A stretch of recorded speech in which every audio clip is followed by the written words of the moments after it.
bem-vindo ao Eureka na TV, série Enem, aonde nós vamos discutir com você, conversar com você sobre diversos temas da cultura que podem estar inseridos numa prova no Enem. E também, para você que gosta dos mais diferentes temas a respeito de cultura, de produção cultural, de história, eu, professor Oswaldo, e o meu colega aqui, professor Laércio de Mello. Pensei que você ia falar Super Gêmeos ativar. Putz, isso demonstrou a idade, hein? Isso demonstrou a idade. A pessoa sabe que é Super Gêmeos para ser bem sincero, você não viu eu ouvi falar de um programa como esse, né? Um dia TV na tua casa. Bom, mas gente, estejam conosco então. E sempre lembrando, hein? Não esqueça o Eureka no rádio, né? Eureka no rádio, FM 97.1, e que você pode encontrar pela manhã, dali de umas 15 para 7 às 7, e também à noite, de umas 15 para as 11 às 11 da noite. Ali você nos encontra... 97.1. Exatamente, 97.1. E agora, nesse programa de hoje, nós vamos conversar sobre uma série que fez um certo sucesso, né? E que ainda, de certa forma, continua fazendo, que é a série Marco Polo. Em termos de história, meu caso e geografia do meu amigão aqui, meu Deus do céu, tem pano e tem bastante pano para manga. Mas toque aí, vamos adiante. Eu diria, Oswaldo, que não só história e geografia, eu posso ver nesse filme química. Ah, sim, sem sombra de dúvida. Química, uma questão, porque a questão da pólvora, estratégias militares, troca de cultura, vamos discutir isso, trocas de cultura, troca de alimento, troca de doenças, vou argumentar isso na sequência, porque o Marco Polo está... Lembrando que o Marco Polo é filho, claro, de um mercador veneziano extremamente rico, né? Veja aí, o ano de 1200. Veja, o ano de 1200. As grandes navegações só aconteceriam... Mas se nós nos localizarmos, né, desde o ano 1000, ali, 1095, 1096, você já teve a primeira cruzada. Então, você já está tendo uma intensificação de contato entre o Oriente e o Ocidente por conta das cruzadas. 1200, você já está se aproximando do final das cruzadas e, portanto, você já teve uma grande quantidade de mercadores ao longo aí dos anos indo e voltando com as famosas especiarias do Oriente. Entre estas especiarias, claro, a fabulosa seda vinda da China. Né? Lembrando que a seda, ela era guardada como um segredo às sete chaves. Quando os mercadores iam e na volta, eles passavam por diversos pedágios que eles tinham que ser revistados. Vocês vão me perguntar, como é que eles não conseguiam desviar? Já vamos chegar daqui a pouquinho no mapa, eu explico como isso acontecia. Então, da mesma maneira que países hoje guardam as sete chaves determinados segredos, por exemplo, um debate que aconteceu ali no início da segunda quinzena do mês de maio, se os Estados Unidos deixariam ou não a Ucrânia usar os seus aviões que foram vendidos a outros países da Europa na guerra contra a Rússia. Por quê? Nesses aviões tem segredos que os Estados Unidos não querem que outros descubram. Estou fazendo uma analogia com o bicho da seda, era a mesma coisa. Hoje tem bicho da seda no Paraná. Cria-se esse bicho da seda ali na região do Arenito Caiuá. Mas, na época, era um segredo muito bem guardado, que quase levou à morte o pai e o tio do Marco Polo, né? Os três polos, na realidade, nesse conflito. E era o grande segredo da China desde o Império Romano. Lembrando que os mongóis estão envolvidos nesse processo também. Né? O Império Romano já havia tentado, né? Alguns romanos haviam conseguido chegar à China e tentado descobrir o segredo da seda e tudo mais e tal. Argumentando aí, veja, a especiaria, como a pimenta, noz moscada, qualquer outra coisa que ajudasse a conservar os alimentos, era uma necessidade. Eu precisava disso, porque não havia... Que eram as especiarias, né? Que não havia a geladeira, a qual eu coloco ali um pedaço de carne, coloco ali um arroz, um pão e eu conservo, ok? A seda não era uma necessidade. A seda era a possibilidade de eu mostrar que eu tinha poder, que eu tinha uma riqueza, um tecido que dava conforto, porque o algodão demora para ganhar a popularidade que nós temos hoje. Foi uma coisa muito lenta na nossa história. Acho que a gente pode ir para o primeiro... Sim, o europeu usava principalmente lã. Sim, né? Principalmente lã. Mas vamos à primeira imagem, vamos lá? Para a gente ver. Então, a primeira imagem nós temos aí justamente o cartaz da série Marco Polo, né? Que é a colisão de mundos, né? Uhum. né? E que justamente isso... Existem 3 temporadas, Sim, né? 3 temporadas e começou em 2014. Mas veja, é justamente esse título, ele é muito interessante, porque você estava falando de trocas culturais, né, de encontro cultural, e na verdade é uma colisão de 2 mundos completamente diferentes em termos de costumes, tradições, entendimento de mundo, né, maneira de pensar, sentir e agir completamente diferentes um dos outros. Então, realmente, esse contato entre esses 2 mundos vai construir uma relação, e principalmente o Marco Polo vai marcar isso, essa relação entre esses 2 mundos tão distantes e tão diferentes, né? Em termos de costumes e tradições e tudo mais. Coloca para a próxima imagem, por favor, só para eu fazer um comentário. Olha só, essa é a imagem comum, o livro que está aí, Livro das Maravilhas, a descrição do mundo por volta de 1300. Esse Marco Polo ali já está velho. Ele já está... Sim, ele idoso. foi em torno de 17 anos para a viagem. Ele tinha mais ou menos 17 anos quando ele entra na viagem com o seu pai de gaiato, né? Tipo, entrei de gaiato numa viagem, não num navio. Entrei de gaiato no navio. É mais ou menos isso. E o livro que está aí em exposição é um livro de bolso que você encontra por... ele é muito barato, porque, claro, não tem os direitos autorais. Mas ele começa esta viagem criança, né? Criança, ele entra e ele era um menino que tinha facilidade com línguas, ele conseguia falar, aprender rápido, e no caminho para chegar à China, no meio do caminho, ele é interceptado pelos guardas, os 3 polos, né? O tio, o pai e o filho é interceptado pelo Kublai Khan, que é o neto de Gengis Khan. Exatamente, neto de Gengis Khan. Ele é interceptado e os 3 iam morrer. Mas, numa discussão ali, quando estão presentes ao Kublai Khan, o Kublai Khan percebe que aquele menino, aquele moleque, ou aquele guri, como queiram as diversas aquele piá, culturas que nos assistem nesse instante, estão ali... Ele percebe que esse menino era diferente. Porque ele pronunciou as palavras que o mongol, o Kublai Khan, entendeu. Opa, vem cá. Eu quero saber... Vou fazer o seguinte, ele olha para o pai, ele é teu filho? Se você deixar esse menino comigo, eu deixo você seguir a viagem.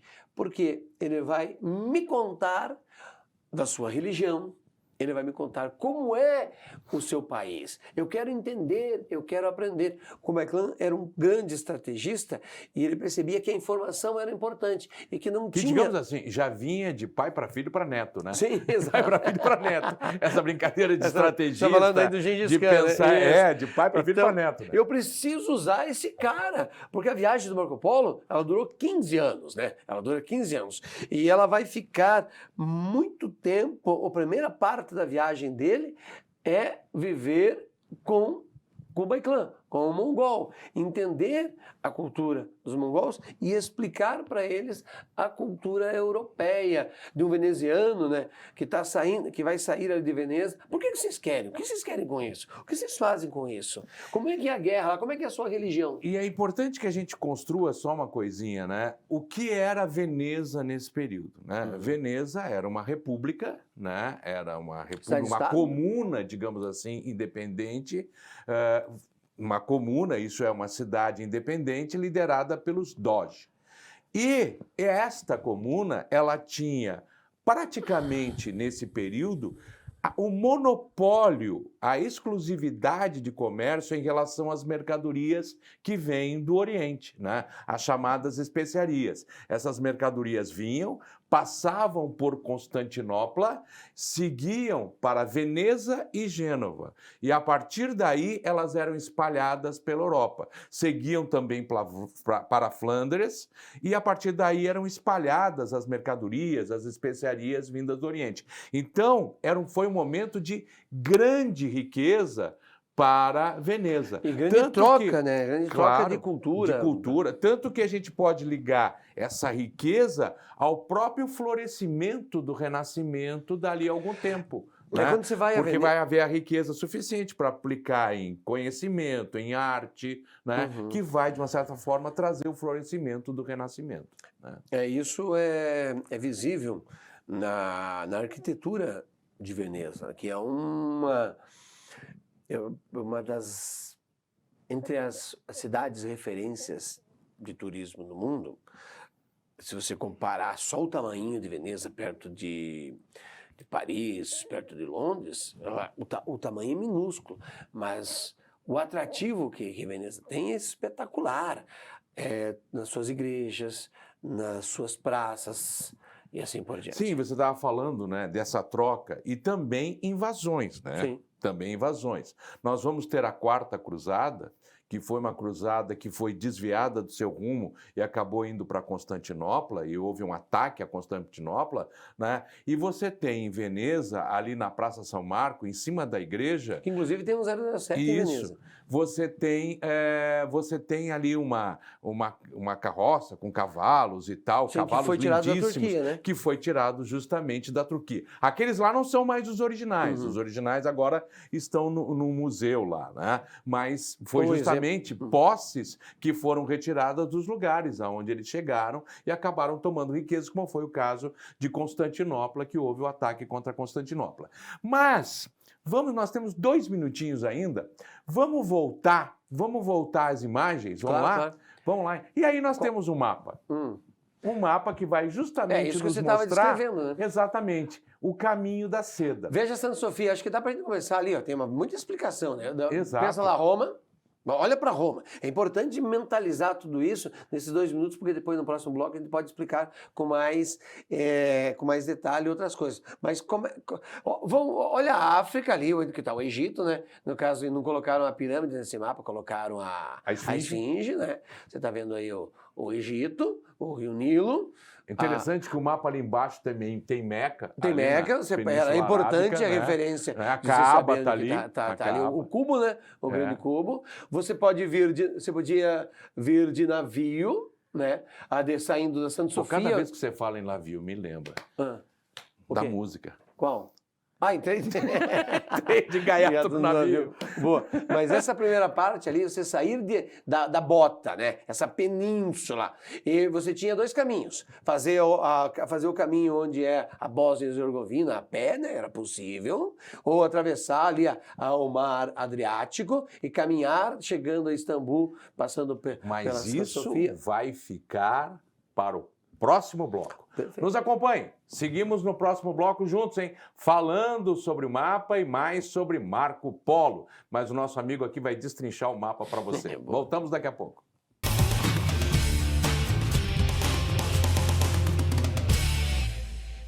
Olá, estamos de volta no nosso segundo bloco do Eureka na TV Série Enem. E estamos conversando sobre uma série, né, que teve 3 temporadas, que foi justamente a série Marco Polo. Interessantíssima, né? Interessantíssima nos sentidos históricos, mas também geográficos e, como o professor Laércio aqui estava comentando comigo, para também outras áreas do conhecimento, como a química, como a sociologia, como a antropologia, para várias outras linhas do conhecimento. Mas, Laércio, nós estávamos conversando sobre o mapa que estava ali e esse mapa você estava destrinchando quais eram os caminhos possíveis para se chegar ao Oriente, à China, tudo mais, e buscar as tão famosas especiarias, em especial a seda. Vamos voltar ao mapa, porque ele é fundamental para você entender esse caminho. Então, no bloco anterior eu comentei, ó, sai da Itália, a nossa península, daí você podia ir a pé, primeiro navegava pelo Mar Adriático e fazia a pé... A pé tu tá de sacanagem, né? Pelo menos um cavalinho, né? Um cavalinho. Não, nem sempre era possível. Já vai entender que depois... A primeira cruzada eles foram a pé, a primeira dos... Então tinha que passar por Istambul, era uma passagem praticamente obrigatória, mas veja a linha depois que você sai ali do que é hoje a Turquia. Você notou que você segue praticamente pela mesma latitude. Vai passando pela Pérsia, que hoje é o Irã, passa pela Pérsia e segue em direção à China. Essa ida sempre na mesma latitude tem um porquê. A questão das cordilheiras, por exemplo, a Cordilheira do Himalaia. O choque de placas tectônicas, a Península da Anatólia, que é o norte da Arábia, depois o norte da Índia, onde que está a Cordilheira do Himalaia, assim por diante, obrigava você a seguir nessa linha, nesta latitude. Automaticamente, seguir por esta latitude fez com que culturas como o trigo, sementes, se espalhassem nesse mesmo tipo de clima ao longo. Mas por que então não era à toa que eles seguiam por esse problema? O relevo obrigava a seguir por essa linha. O choque de placas tectônicas que aconteceu há milhões de anos criou uma linha de montanhas que obrigava você a seguir por aí. Mas por que eu não seguia mais para o norte?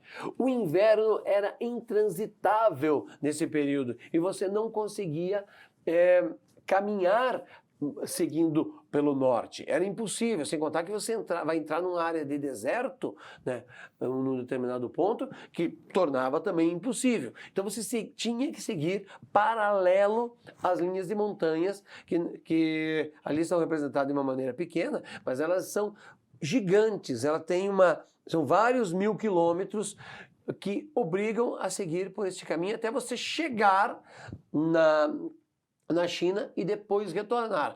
Lembrando, você fazer essa parte a pé, outra parte no lombo de animais, que poderia ser o burro, em alguns momentos o cavalo, em alguns momentos o camelo.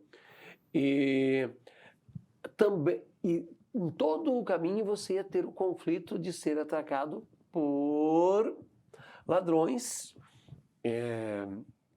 querendo roubar a mercadoria que você adquiriu, que você já buscou. Fora que no período de Marco Polo, né, ele estava, e como você contou no relato lá que você fez do início da série e tal, eles estão entrando num território de uma certa forma hostil, que é o território do domínio mongol. Sim. Né? Então você está entrando num território que se caracteriza pelo domínio, pela força, pela aplicação do poder, e isso, tanto que na série vai ser sentido, vai ser percebido, né? O Kublai Khan coloca ali uma condição, olha, para vocês continuarem vivos, o garoto fica comigo. Uhum. E ele tem o poder para fazer isso dentro ali do contexto do Império e que ele é o senhor máximo, assim como o avô dele foi o Gengis Khan. O Marco Polo vai ajudar o Kublai Khan a conquistar a China na sequência, né? Até no desenvolvimento de algumas armas que os mongóis não tinham domínio. Marco Polo vai ajudá-los. Você encontra isso tanto no livro quanto na série para que isso aconteça. Então, talvez, um comentário rápido aqui, talvez, se você não consegue assistir inteiro com os alunos, talvez grupos assistam a série, partes da série, e tragam esse relato para a sala e coloquem isso em discussão.